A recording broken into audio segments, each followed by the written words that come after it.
surgiu uma discussão bastante acentuada na época, porque havia uma tipificação lá na lei de contravenções, né? E o crime de estupro de 6 a 10 anos, que é bem mais grave. E aí faltava exatamente esta elementar da violência ou da grave ameaça. O caso que acabou até gerando esse crime foi do sujeito que se masturbou e acabou ejaculando na vítima no transporte público. Sim. Veja que não houve violência ou grave ameaça, ele praticou ali uma importunação sexual.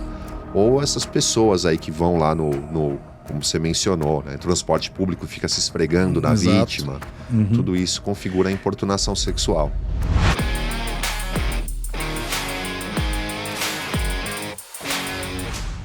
Bueno, sejam bem-vindos, bom dia, boa tarde, boa noite, eu não sei exatamente que horas que você vai assistir, estamos em mais um Penal Play. Antes de mais nada, muito obrigado por vocês estarem conosco, de vocês estarem inscritos no canal. Ah, não tá inscrito ainda, criatura?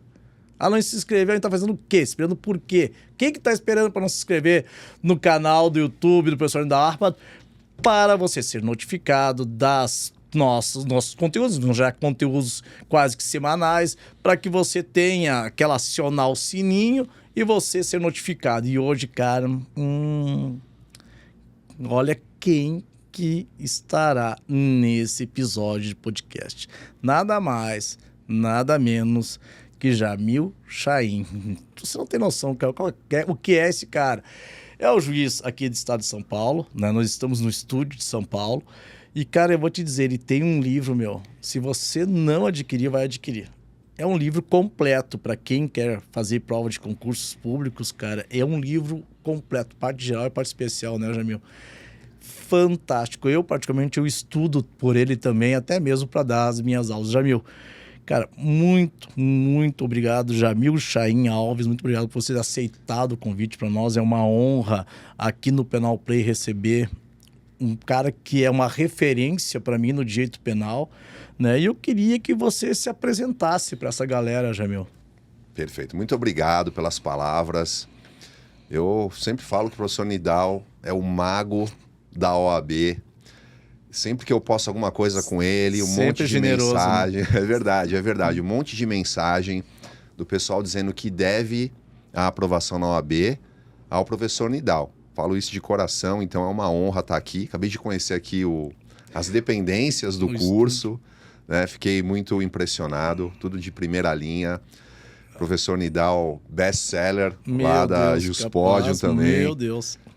É o ano todo, de 10 livros mais vendidos, 5 no mínimo são os livros do professor Nidal. Não, mano, isso, cara, é uma generosidade da galera, mas, cara, vocês são loucos, né? Olha, como é que aguentam pegar e ver aquelas coisas que a gente escreve? Mas a gente faz com carinho, a gente faz com muito carinho, e vocês sabem que também é para agregar valor à vida de vocês, assim como é o livro do Jamil, que eu recomendo. Recomendo, cara, se você está estudando para concurso público, você está proibido de não ter esse livro como cabeceira de penal e processo penal, cara. E ainda de penal, parte geral, parte especial, né, Jamil? Isso. Então, é livro de cabeceira. Para concurseiro, é de livro de cabeceira, sem dúvida nenhuma. O Jamil, ele é doutor e mestre em Direito Penal pela PUC de São Paulo. É juiz de direito do Tribunal de Justiça do Rio de São Paulo. Tu atua na execução penal, não é, Jamil? Então, acabei não me apresentando, né? Então, eu sou mestre e doutor em Direito Penal pela PUC, sou juiz de direito aqui no estado de São Paulo. Atualmente, eu atuo tanto na Fazenda Pública de Osasco, quanto no Departamento de Execuções Criminais em Santos. Nossa, mas tu Tudo vai, a ver, tu né? vai. Exato. E dou aulas também, adoro lecionar, estudar direito penal, processo penal. Coisa boa. E fui um aluno aí também, como muitos que estão nessa jornada aí para passar no concurso. Então eu gosto sempre de dizer que é só uma questão da pessoa ter disciplina, que é estudar. Se ela tiver ali 2, 3 horas diárias, ok, desde que ela tenha disciplina. Porque ao longo da minha jornada eu já vi muita gente que vai lá um dia estudar 10 horas, aí fica o resto da semana sem estudar, qualquer coisa é motivo para não estudar. Então tem que ser religioso. Exatamente. Você tem 2 horas, 3 horas, é religioso, é como se fosse um emprego. Você só falta se você estiver doente, acontecer alguma coisa grave. Senão você estuda.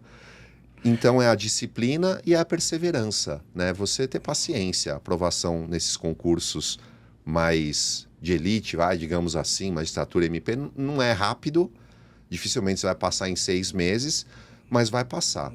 Eu falo assim que da minha época de concurseiro, todos os meus amigos que não desistiram, todo mundo que queria mesmo continuar estudando, todo mundo passou. Teve gente que passou... A gente passou em 2 anos, teve gente que passou em 3, teve gente que passou em 7. Todo mundo passou.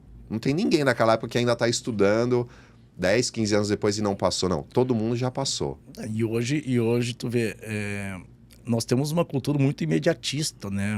Principalmente hoje, no atual cenário, né? O perfil das pessoas, ele se alterou um pouco, né? Parece que tudo é para ontem, né? Os resultados, eles não acontecem de uma hora para outra. É um processo, é uma jornada que você tem que percorrer. E como toda jornada, todo processo, você vai se deparar com obstáculos que, em dado momento, podem eventualmente te desestabilizar. E aí que vem a expressão que o Jamil utilizou da disciplina e perseverança.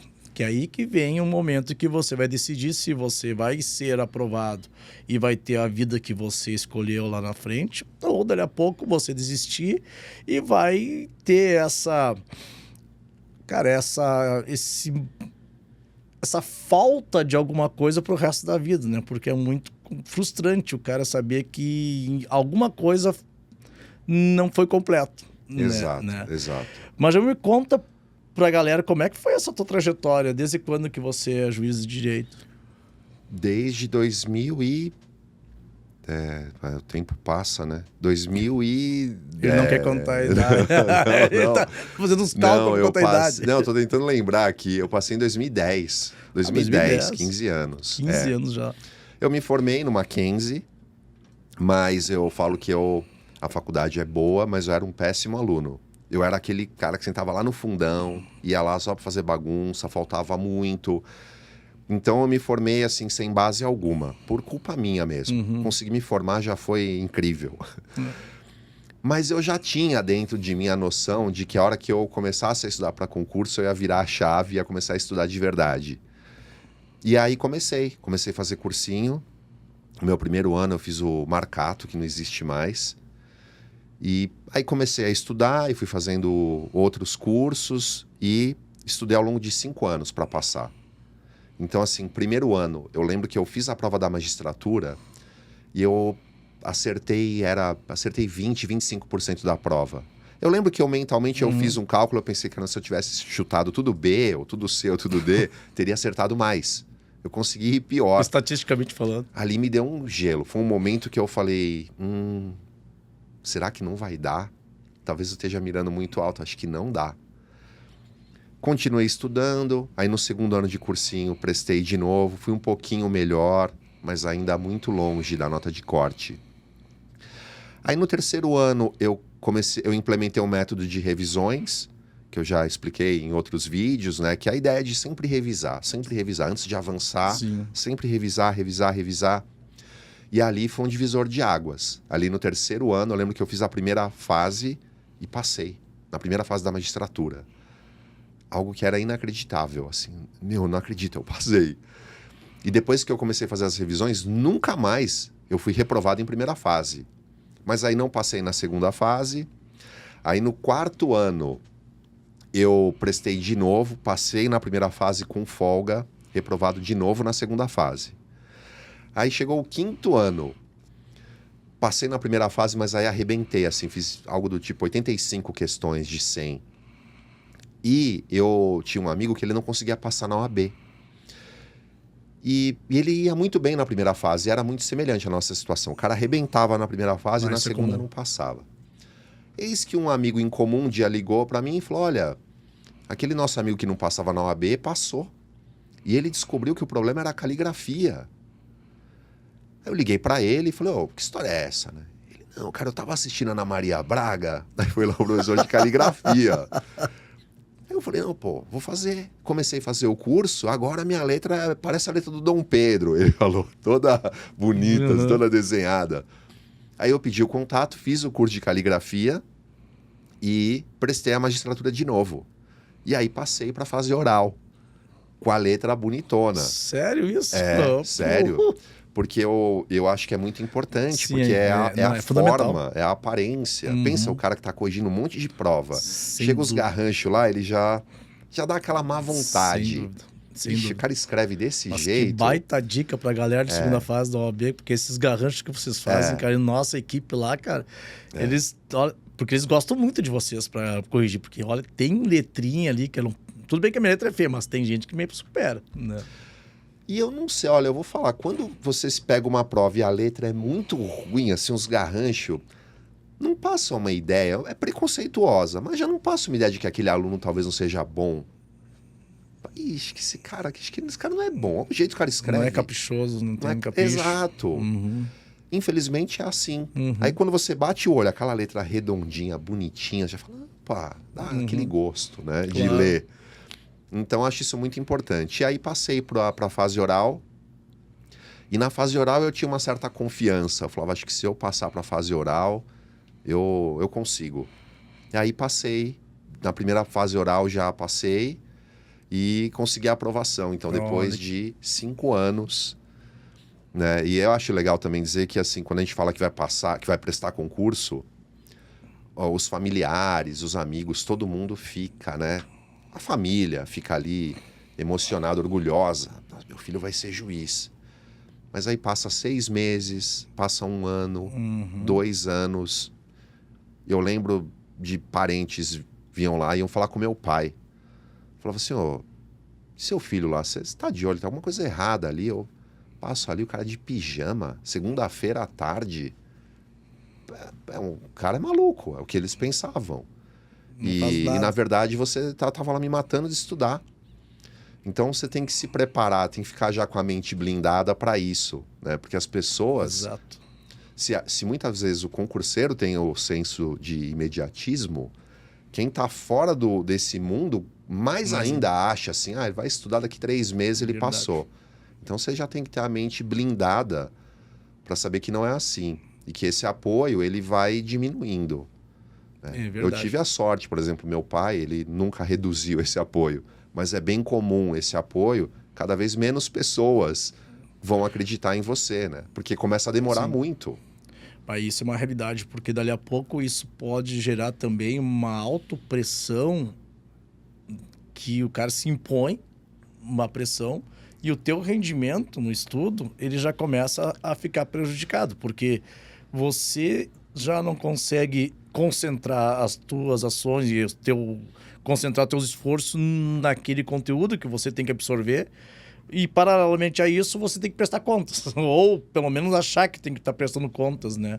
E as pessoas parece que cobram. E, cara, a pior cobrança na minha concepção é a cobrança do olhar, né? Não é nem a fala, é o olhar. O olhar, aquele olhar... quase que de reprovação, né? Sim. Cara, e aí não deu, né? Não vai passar, não vai aprovar. Mas só que isso é aquilo que você disse, né? Eu acho que resume muito bem essa história. E aquelas 2 expressões que você utilizou, se não tivesse tido a disciplina necessária e perseverar, talvez você não estaria usufruindo hoje, né, daquilo que você investiu em 5 anos. É muito curioso, né, quando a gente fala, porque é um investimento. Se tu for pensar, pode ser um investimento de 2, 3, 4, 5 anos da nossa vida que pode representar os próximos 50, 60 anos da vida. Né? É algo que, se tu for pensar, de cara, olha, vale a pena esse tipo de esforço, né? Mas, Jamil, assim, ó, nós temos também como característica do nosso podcast, o Penal Play, né, de tratarmos de assuntos ligados ao direito penal, ao processo penal, execução penal, né, mas que eles estejam dentro da ordem do dia e que possam agregar valor também para o profissional que está atuando, que muitos dos nossos ouvintes também já são aprovados, mas também e já estão atuando na área criminal, mas muitos também eles estão em busca desse sonho de ser nomeado, né? Eles também são concurseiros.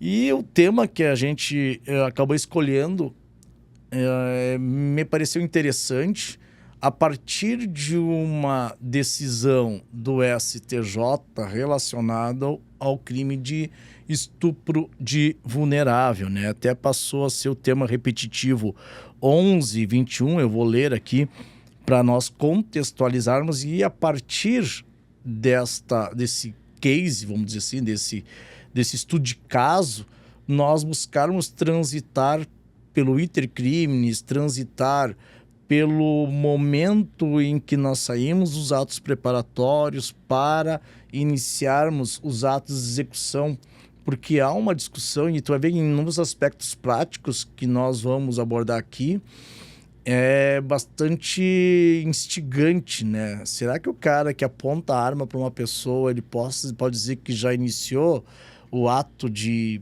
buscar matar uma pessoa? Já que podemos falar em tentativa, ou ele precisa acionar o gatilho, né? Então tem uma série de aspectos que nós vamos tratar aqui que pode ser muito interessante e relevante para aqueles que estão estudando para concursos públicos e aqueles que estão estudando até mesmo para a OAB. Então é o tema repetitivo 1121, cara. Quando vem a idade, velho. Eu tentei, juro que eu tentei, mas não estava enxergando porra nenhuma aqui, né? O STJ, no julgamento do tema repetitivo 1121, firmou o entendimento que a prática de ato libidinoso contra menor de 14 anos, quando o presente o dolo específico de satisfazer a lascívia do agente configura o crime de estupro de vulnerável em sua forma consumada, independentemente da superficialidade do ato praticado. E aí surgiu uma série de postagens, né, e algumas conclusões do tipo: não cabe mais tentativa em crime de estupro de vulnerável, que me parece um exagero. Teoricamente, a decisão ela gira em torno desta afirmação, que não teria mais cabimento de tentativa no contexto de estupro de vulnerável. Então, nós vamos trabalhar nesse aspecto para ver se há sentido ou não essa temática. E aí, cara, quem vai abordar, nosso querido Jamil, né? Vamos largar a bomba para ele, né? Vamos largar a bomba para ele. E aí, Jamil, mas assim, para nós entrarmos depois dentro desse assunto mais específico, acho que seria legal de talvez lembrar essa galera do que é o iter criminis, né? Quando que nós podemos falar o caminho do crime, né? Posso pedir ajuda dos universitários, o pessoal do presencial ali para me ajudar aqui. Estamos eu, a Gabi. Bom, então vamos lá, antes da gente entrar propriamente nisso, né? Iter criminis é o caminho do crime, é o caminho que o agente percorre até a consumação do crime. A gente consegue dividir o iter criminis em fase interna e fase externa. A fase interna ocorre na mente do agente. Aí a gente pode dizer, então, que ela é composta por 3 momentos. Tem a idealização, né? Idealização, ele tem a ideia. Acho que eu vou praticar um crime. Depois tem a ponderação, que ele vai sopesar prós e contras. E aí a deliberação, ele decide, vou mesmo praticar o crime. Tudo isso é na mente da pessoa. Pensamentos, por pior que sejam, não são puníveis. Posso pensar aqui em matar todo mundo, coisas horríveis na minha cabeça, não é punível. Aí tem a fase externa. Aí a gente pode começar a pensar em punição. Então aí a gente tem a fase...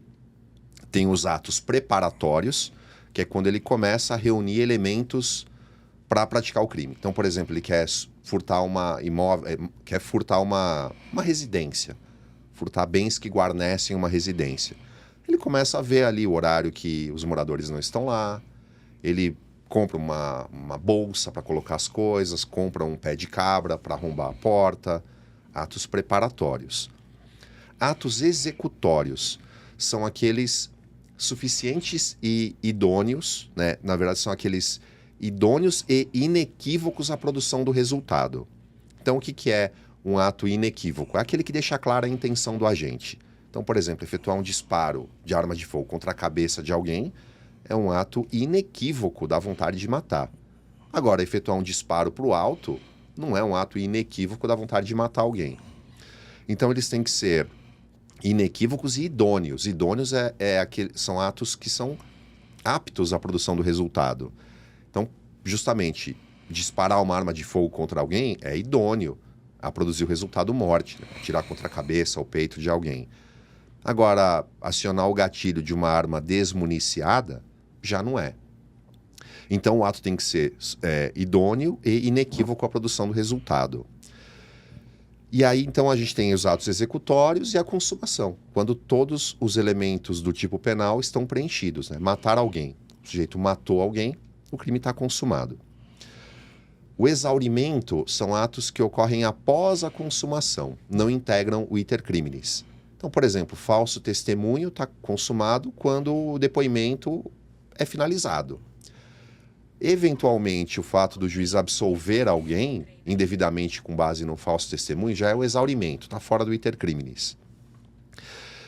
Pois bem, em regra, somente são puníveis os atos executórios. Atos preparatórios, mesmo já estando aí na fase externa, né, que já são condutas exteriorizadas, né, os atos, então, preparatórios, em regra, não são puníveis. Excepcionalmente, a lei permite punição de atos preparatórios. Por exemplo, a gente tem o crime de associação criminosa, lá do artigo 288, associarem-se 3 ou mais pessoas para o fim de praticar crimes. É um ato preparatório, mas o legislador antecipa a punição.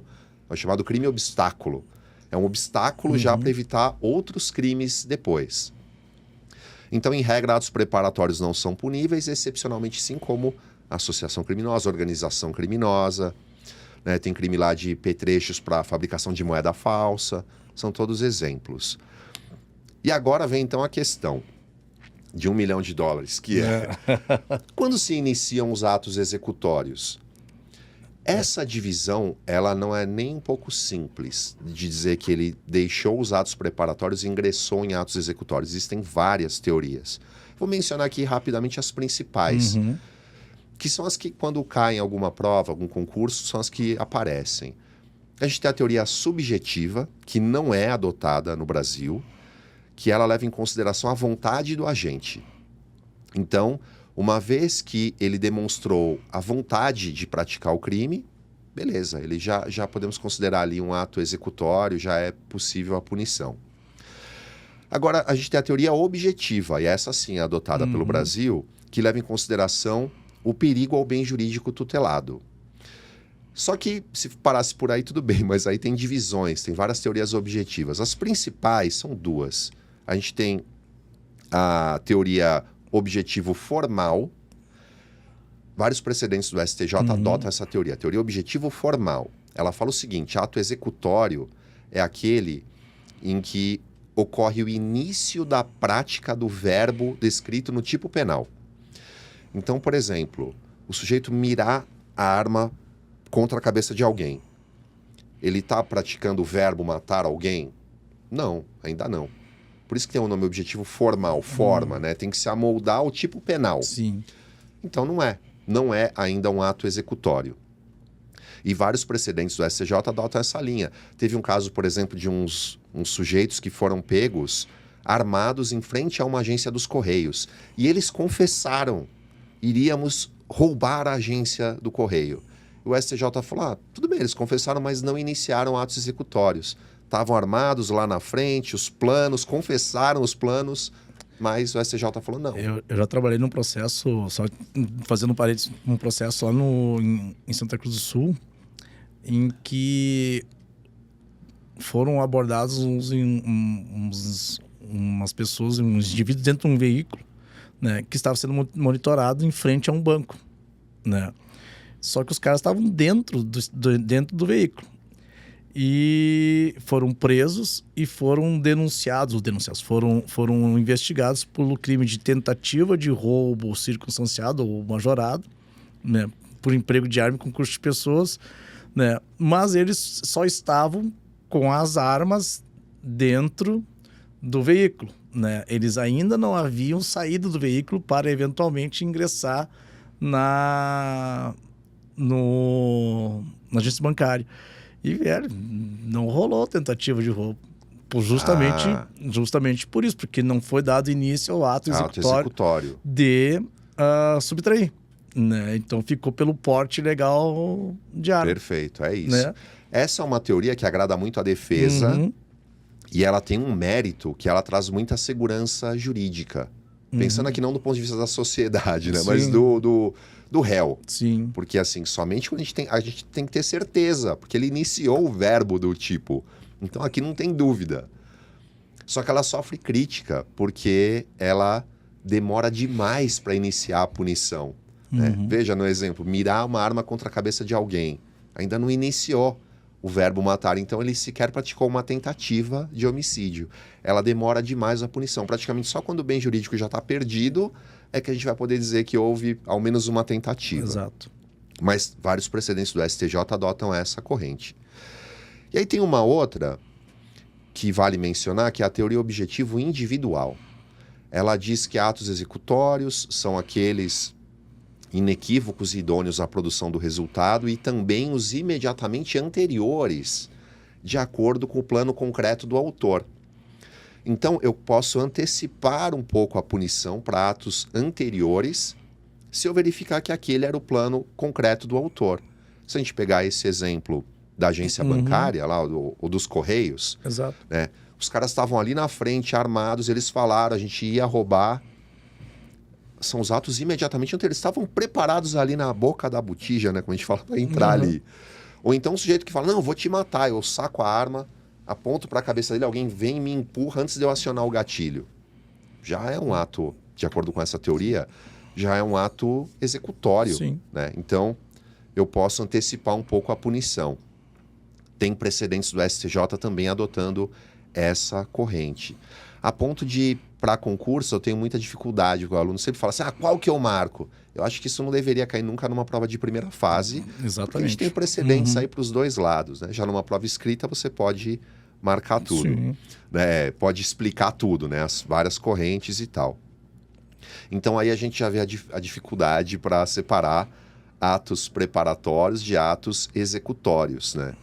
Houve muita discussão aqui, sem entrar, claro, em mérito de política, mas na questão lá, está havendo muita discussão, né? Vai haver essa discussão em relação à suposta tentativa lá de golpe de Estado, da minuta lá do Bolsonaro, e mais uma vez, sem entrar em política. Mas aí, vai haver, o STF vai acabar enfrentando essa questão. Em breve teremos aí, eu acredito, um precedente do STF sobre esse tema. Né? Qual teoria eles vão adotar? Vai ter que se posicionar. Exato. Nesse caso é específico para se posicionar. Né? Mas tu vê, esse é um tema que desde que no tempo que a gente estudava, e essa preocupação que você tem com teus alunos, eu tinha quando eu estudava para concurso. O que eu marco, né? Não vou pegar a teoria objetiva formal, teoria objetiva individual. Ainda tem a teoria objetiva material, quando vem com a parte com um terceiro observador, fazendo a análise a partir do terceiro observador se deu início aos atos executórios. Mas isso, na prática, se tu for analisar, né, e eu menciono isso no livro que eu tenho da parte geral, tem que ser, na minha concepção, muito no caso concreto. Né? Obviamente que você meio que relativiza, talvez, essa segurança jurídica, né? Mas não tem como você não avaliar o caso concreto. Nesse exemplo que você deu, de alguém sacar uma arma e no momento que ele vai acionar o gatilho e ser dominado, né, teoricamente, por alguns precedentes, ele não teria dado início ao ato de matar, porque ele não efetuou um disparo ou não teve uma atitude idônea capaz de alcançar ou atingir o bem jurídico, né? Já numa outra teoria, que me parece, nesse caso, talvez a mais adequada, né? Seria uma tentativa, pelo menos uma tentativa de homicídio, um início de uma execução. E aí você vai para a dosimetria da pena, né? Se for no caso de considerar atentado, né? Quanto mais distante da consumação, você tem uma redução maior, quanto menos distante da consumação, uma redução maior. Aí vai para a dosimetria da pena. Me parece que seria esse o ponto mais adequado. Mas muito no caso concreto. E aí, entrando um pouco nessa discussão sobre o estupro de vulnerável, não admitir a tentativa, eu acho muito forte essa expressão de você não admitir, é como se fosse praticamente inviabilizar que em qualquer, de forma absoluta, a tentativa no crime de estupro de vulnerável. Mas nesse aspecto, a partir dessa decisão, como é que você avalia a aplicação dessas teorias, né? Então, quanto à decisão, né? Então ele fala assim, mais ou menos. Ele fala, presente o dolo específico de satisfação da lascívia, né? A prática de ato libidinoso contra menor de 14 constitui estupro de vulnerável, independente da superficialidade ou ligeireza da conduta, né? Mais ou menos essa redação. Eu confesso para você que eu me deparei com vários autores dizendo, então, que não cabia mais tentativa no crime de estupro de vulnerável. E confesso aqui que eu pensei, será que eu tô louco? Porque eu não extraí absolutamente essa conclusão. Eu acho que a finalidade do STJ com esse tema foi afastar, né? E aí fala que não é cabível a desclassificação para o crime de importunação sexual. Está consumado o estupro de vulnerável. Então, para mim, a ideia desse tema foi justamente vedar a desclassificação. Então, vamos imaginar o sujeito, casos reais que eu já atuei, o sujeito está lá e ele vai lá, tá a criança dormindo e ele começa a palpar a criança, coloca a mão lá nas partes íntimas lá da criança.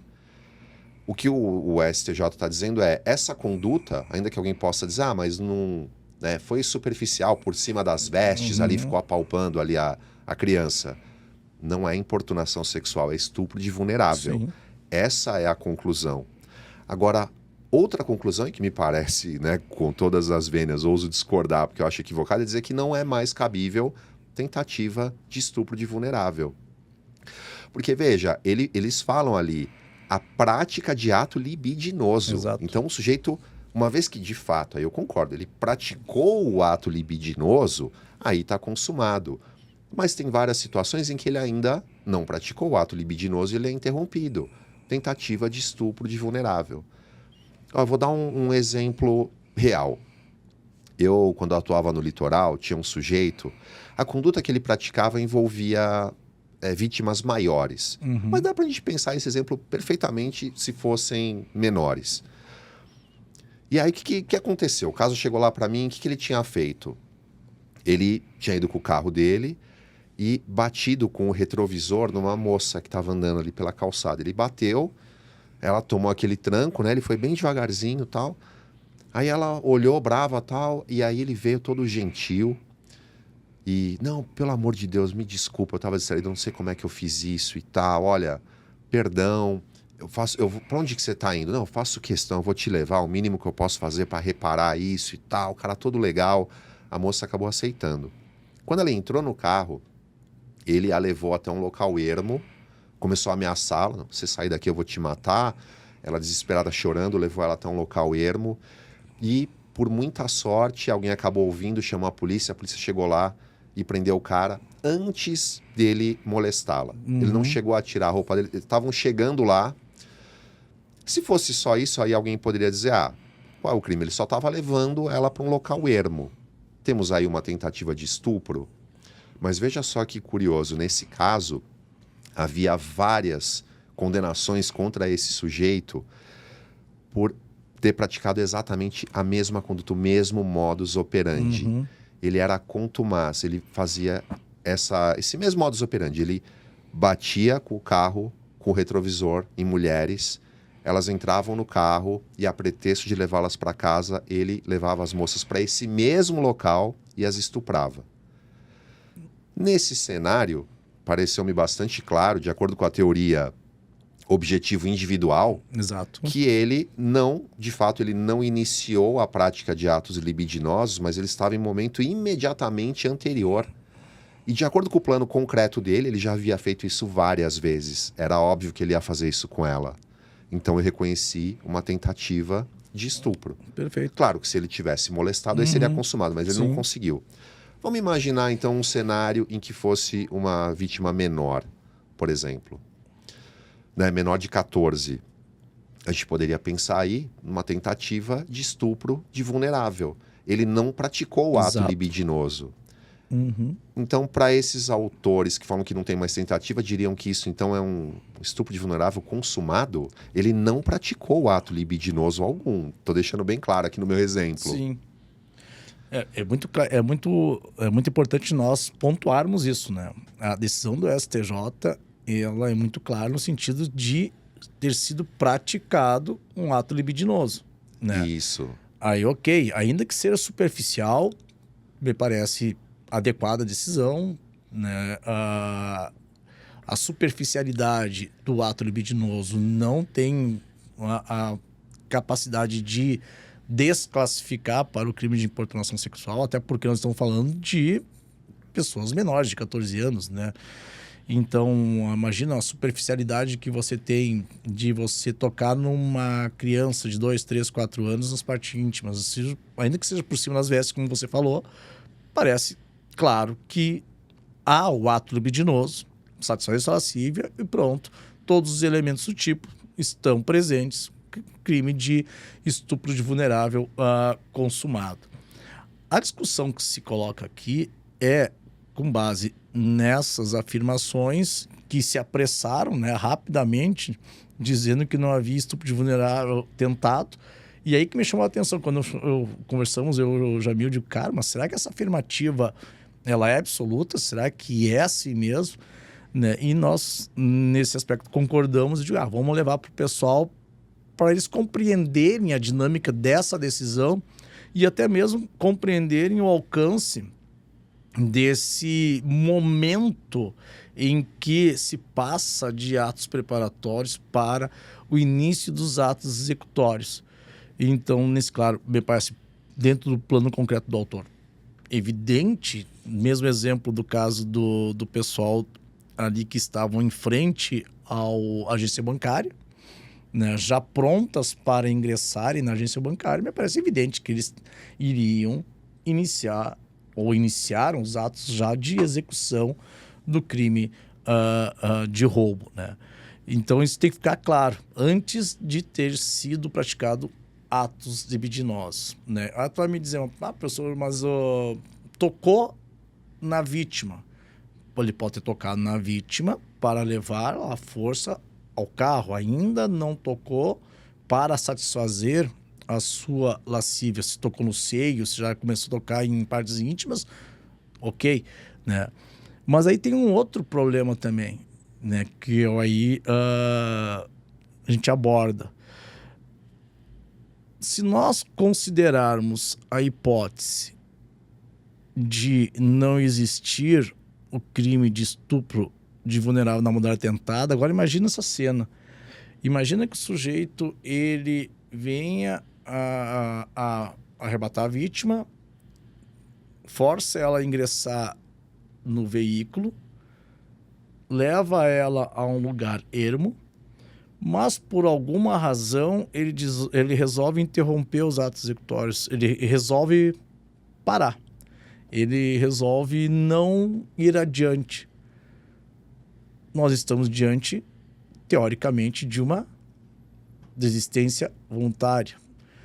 Nesse caso, se nós considerarmos a hipótese de que não existe tentativa ou que não existe a possibilidade de nós fracionarmos os atos executórios, eu teria de dizer que está consumado. Que está consumado o crime de estupro. Né? Exato.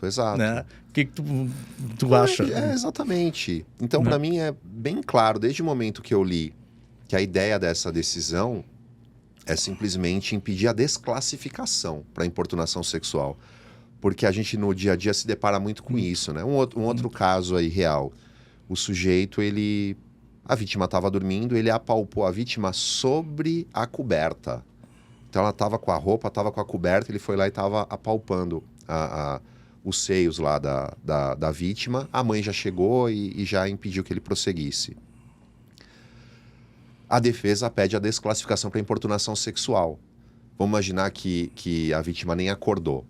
Mas o que a decisão vem aí para dizer é, não dá para desclassificar. Exato. Teremos aí um estupro de vulnerável e, nesse caso, consumado, porque ele praticou o ato libidinoso. E tu sabe é muito tênue essa distinção entre estupro e importunação sexual, né? Em que momento... Esse é um crime recente, foi introduzido, se não me falha a memória, no artigo 216A do Código Penal, né? E esse crime de importunação sexual, ele veio a ser tipificado justamente para poder tutelar aquelas condutas ou coibir aquelas condutas de pessoas que se aproximam de outras em ambientes públicos, né, ou dentro de meios de transporte, como trem e ônibus, e acaba se encostando na vítima, numa pessoa, né, importunando, né. Então, tu vê, é aquela que se aproxima, se encosta na vítima como forma de satisfazer sua lascívia, mas ainda não chegando a um patamar de ato libidinoso, né? Então, é muito próxima àquela linha que separa, né, em determinados aspectos, obviamente, o importunação sexual e o crime de estupro. Como é que tu vê essa distinção, Jamil? Porque no estupro, agora não estamos falando do estupro de vulnerável, né? No exato. Estupro 213 tem as elementares violência ou grave ameaça, Sim, né? Exato. Já na importunação sexual, não. Então, se o sujeito com uma faca ou mesmo diante da superioridade de força física constrange a vítima a qualquer ato libidinoso, conjunção carnal ou outro ato libidinoso, a gente tem o estupro. Agora, se não houver a violência ou grave ameaça, aí a gente está no campo da importunação sexual, né? É uma conduta praticada contra a vítima com fim libidinoso, mas sem essa violência ou grave ameaça. O caso que acabou até gerando esse crime foi do sujeito que se masturbou e acabou ejaculando na vítima no transporte público. Sim. Veja que não houve violência ou grave ameaça, ele praticou ali uma importunação sexual. Ou essas pessoas aí que vão lá no como você mencionou, né? Transporte público, fica se esfregando na vítima. Tudo isso configura a importunação sexual. Eu me lembro nessa discussão, acho que teve foi introduzido dentro do nosso ordenamento jurídico o crime de importunação sexual, se não me falha a memória, em 2015. Não me lembro exatamente qual é que foi o período. Mas surgiu uma discussão bastante acentuada na época, porque havia uma tipificação lá na lei de contravenções, né? Nós tínhamos um tipo penal que tratava, acho que perturbação tricular, não me lembro exatamente qual é que era o dispositivo, e tinha o crime de estupro, né? Exato. E não havia uma proporcionalidade, né?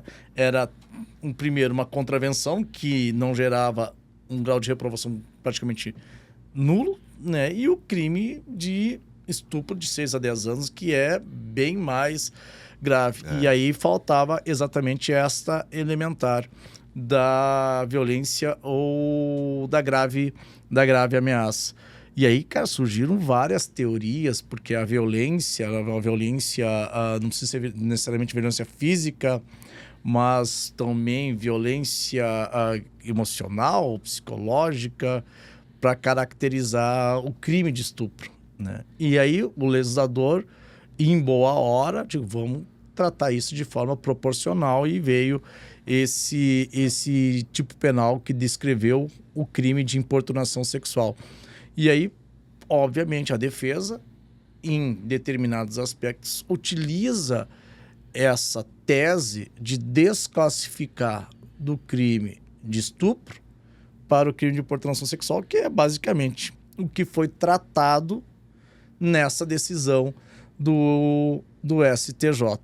Então, antes de nós irmos para as redes sociais, né, e lermos, né, uma manchete, né, cuidado, vamos dar uma pesquisadinha, vamos estudar um pouco melhor para ver como é que vamos ler a decisão para tirarmos as nossas conclusões. Eu tenho nas redes sociais, eu tenho muito cuidado quando eu gero meus conteúdos. Eu não gosto muito desses conteúdos onde a gente pega e faz entre aspas, um sensacionalismo de aspectos diários, porque a gente não conhece os detalhes daquilo que a gente vê em vídeo. Então eu tenho certo receio, certo cuidado antes de me posicionar, né? Por isso que eu demoro um pouco ainda para me posicionar em determinados aspectos, porque eu preciso dar uma olhada antes, né? Mas, Jamil, olha, cara, foi uma aula, né? Ah, muito obrigado. Acho que deu para esclarecer, né? Foi Diante aula, do tempo. Foi uma aula. Sabe que eu fui pro Japão, né? No final do ano passado. Quase fui Olha, preso lá. Sério? Porque... Não, eu fiquei com medo de ser preso, na verdade. Eu tava lá na correria e tal, aí para pegar o metrô. Aí corri e tal, tava fechando a porta, entrei, tal, fechou a porta. Deu tempo, tal. E daqui a pouco eu começo a olhar, tudo rosa. Tudo pintado de rosa. Eu olho só mulheres. Eu acho que era um vagão daqueles para mulheres, sabe? Nossa. Aí fiquei abaixado ali perto da porta, ali com a cabeça abaixada, quietinho. Aí na estação seguinte, eu desci, aí eu falei, nossa, tem que ficar atento, né? Do lado de fora não tinha nenhum aviso. Ou tinha, né? Mas tava... como é que vai ser também? Exato. Tu lê japonês? Exato, né? Exato. Credo. Mas sabe que é interessante? Teve também, lindo nessa linha, cara, pessoas propondo, inclusive, termos transportes coletivos ou vagões de metrô só para mulheres, né?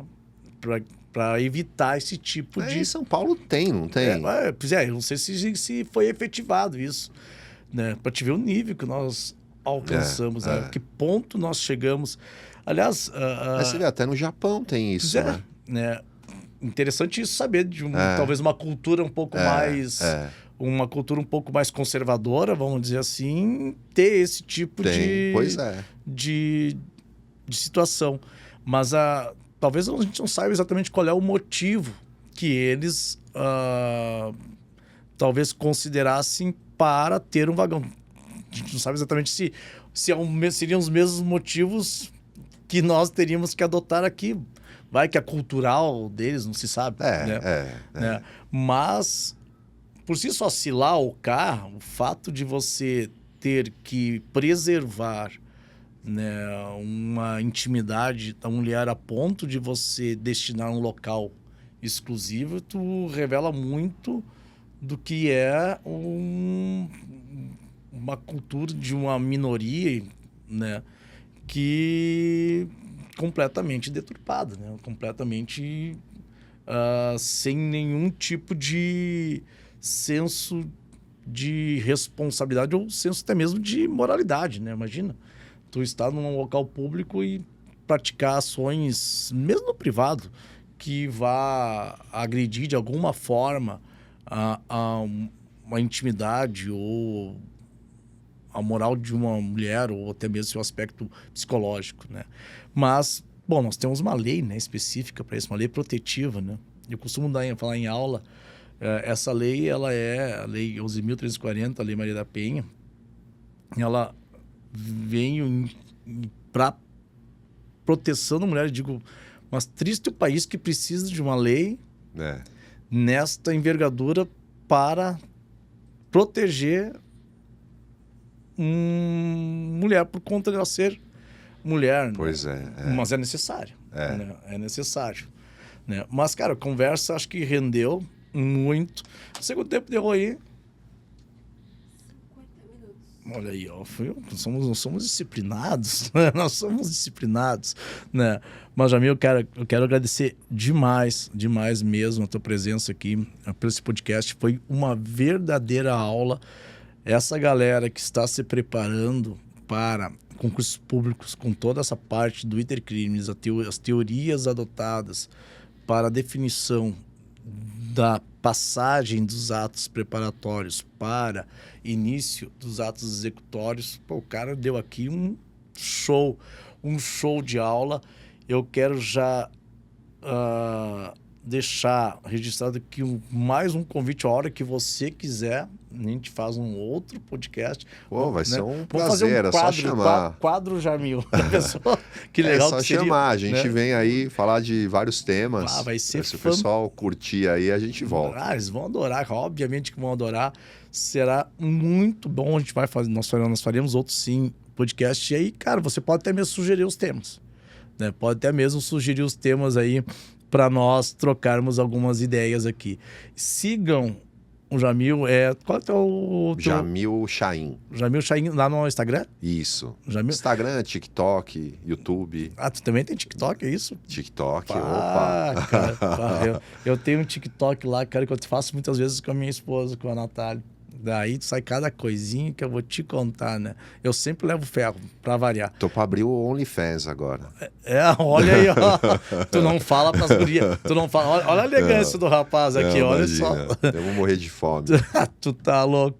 E tem um canal do YouTube, eu acho que tu pode falar também no canal do YouTube, que vocês... o podcast, né? O podcast lá no Salvo Conduto. Tem o meu canal, Jamil Chaim, e tem o Salvo Conduto Podcast. A gente toda semana recebe alguém. O último convidado foi o professor Nidal, sensacional, falando de acordo de não persecução penal. E eu conheci o João Raposo, que é um advogado criminalista fantástico, né? Que é o co-host que chamam do podcast ali, e eles têm eu achei muito interessante nesse podcast, quadros, né? Que, se tu me permitir, eu vou copiar. Claro. Já falei com o pessoal ali, quadros, né, cara? É muito interessante, da notícia do dia, um tema bizarro, né? E depois sugestões de filmes, livros e de séries, né? Inclusive, eu falei isso ontem, né? E repito hoje.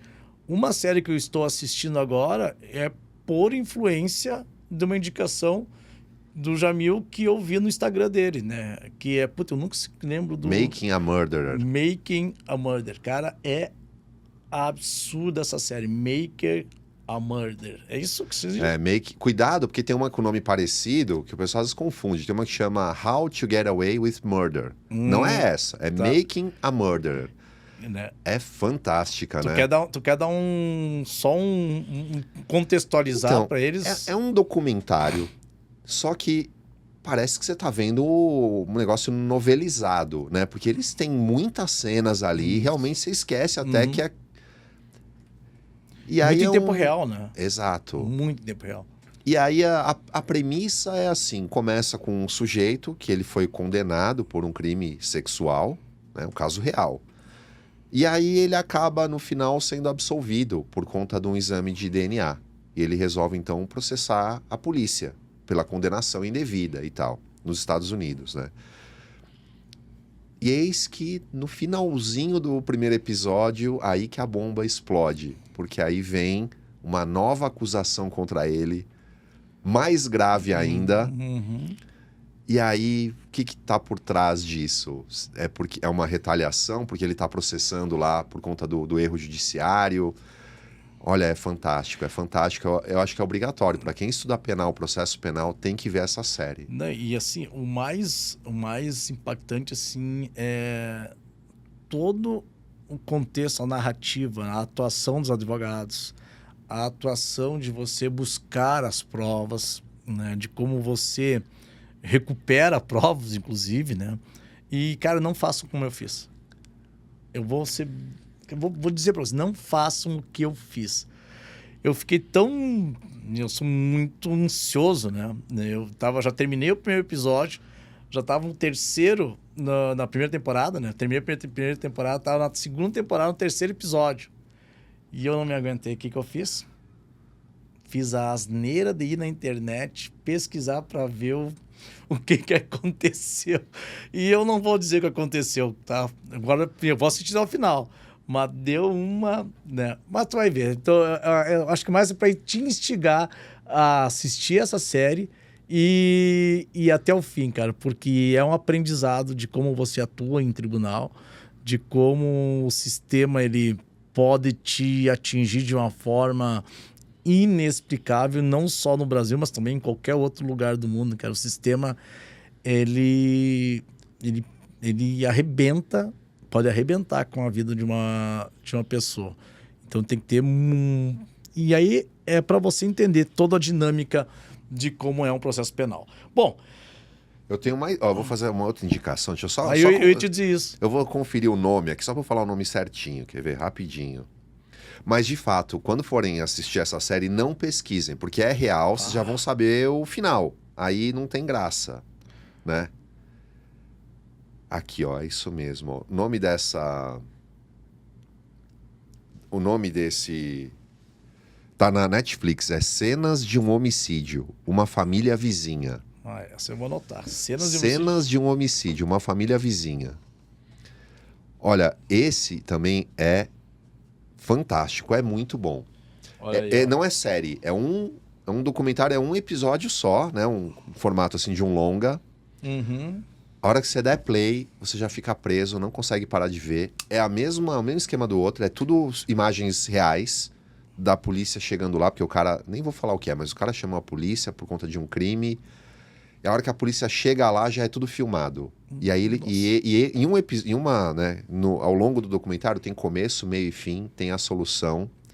É fantástico. Olha aí, e outra, ó, se me deixar aqui, eu fico uma hora só falando. Bora.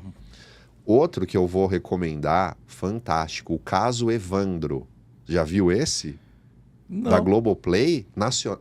É o Making a Murder nacional. Making a Murder nacional, o caso Evandro. Tá, mas contextualiza, deixa eu ver se eu não vou lembrar. Esse menino, Evandro, ele foi morto, isso já é revelado logo no comecinho do primeiro episódio. E aí as suspeitas recaem sobre uma família lá de Guaratuba, é o caso das bruxas de Guaratuba. Agora e aí teria rituais satânicos, supostamente aí envolvidos. E o curioso é que esse caso, eu não vou dar nenhum spoiler, mas assim, o caso estava aberto. E o jornalista Ivan Mizunzuki, ele fez o podcast em áudio desse caso. Ele foi fazer um podcast bem longo em áudio. E acabou ele desvendando o caso. Aconteceram algumas coisas que eu não vou falar, mas acabou tendo uma solução. Teve um desfecho. Sim, revisão pelo menos criminal, em parte. Né? Não foi revisão criminal? Acho Teve que foi. isso. Uhum. E aí a Globoplay pegou esse podcast, que é em áudio, e fez o documentário ali em vídeo. E o vídeo é até melhor, porque ele é mais ágil. Porque o áudio é muito longo, muitos episódios. É pesado. Então, ficam essas três recomendações deixa eu te dizer, quando for o caso Evandro, eu tentei conectar. Porque a neta, ou uma parente, mais ou menos nesse se é sobrinha neta, alguma coisa nesse sentido, da acusada, foi minha aluna. Nossa. E ela veio me pedir orientação sobre esse caso há uns tempos atrás. Para a gente ter uma ideia, ela foi minha aluna, né? E até mesmo ela fez uma pergunta relacionada à prescrição, uma coisa nesse sentido. Que aí eu lembro como se fosse hoje, de cara, depois fui pesquisar, de cara, a coisa a acusação era pesadíssima. E depois essa mesma menina, ela veio, a mulher, a filha acusada, não sei se acusada, a acusada, ela também foi minha aluna. Sim, nossa. Sim, também veio entrar em contato comigo, né, para orientações. Eu até vou pegar e vou pesquisar, mas tenho quase certeza que mas sim. Então você tem que assistir essa série. Cara, assim, e aí ela me relatou, mas só que elas ficaram muito naquele foco da prescrição, né, e ali eu não enxergava, porque eu também não conhecia exatamente os pontos interruptivos, os marcos interruptivos da prescrição, mas tu vê que era um desespero. E ela me relatou, eu vou procurar depois no meu Instagram, no meu direct, ela relatou o fato, agora que tu falou o nome, eu só não me lembrava o nome do menino. E aí que depois me dei conta que era por revisão criminal. Essa série é o Make a Murder nacional. Pá, cara, olha... Assiste essas duas, eu tenho certeza que futuramente você vai vir aqui e falar, olha, essas aí são muito boas. Vou, com certeza, vou assistir, já tá na... Só vou terminar esse, que eu já sei qual é... Bom, vou dizer assim, não terminou o que eu tô assistindo agora. Né? Mas, Jamil, assim, muito, muito obrigado, cara, e eu quero que você saiba que aqui no CEISC ela está sempre aberto para você, vai ser sempre muito bem recebido, né? Todo o pessoal aqui vai te acolher e eu espero sinceramente que você retorne não só no podcast, mas quem sabe nos brindar e nos premiar com algumas aulas aqui, né? Porque é professor para ENAM, para magistratura, né? Vou praticamente intimar o homem aqui. Tô deixando ele em calça curta já, né? Já tô deixando ele em calça curta. Só tá me dizendo, não vou dar aula pra vocês aqui, né? Mas fica o convite, cara, outros podcasts virão. E eu quero agradecer a vocês que nos escutaram, que nos assistiram e reforçar o convite de você se inscrever no canal, de você acionar aquele sininho para você ser notificado, né? Não só dos conteúdos relacionados ao podcast, ao pessoal que é do Penal Play lá do Spotify também, aciona lá, faça os comentários, avaliem esse podcast, mas se é para avaliar, avaliem com 5 estrelas. Se não é para ser 5 estrelas, não avalie. Não, mentira, pode avaliar, mas avalie e comenta lá o que você acha que tem que melhorar, aquilo que tem que ser os temas, né? E toda a dinâmica, né? Para nós fazermos cada vez episódios cada vez melhores, tá bem? Jamil, meu querido, muito, muito obrigado. Quer algumas considerações finais? Eu que agradeço, uma honra, parabéns aí pelo curso, o pessoal tá adorando, a estrutura física aqui é incrível, uma honra ter participado, espero voltar quando quiser, estou às ordens. Vai sim, com certeza nós teremos novos episódios com o nosso grande Jamil Chaim. Gente, muito obrigado, um beijo carinhoso e respeitoso para as meninas e um abraço missionário bem de longe para os meninos. Beijos, tchau.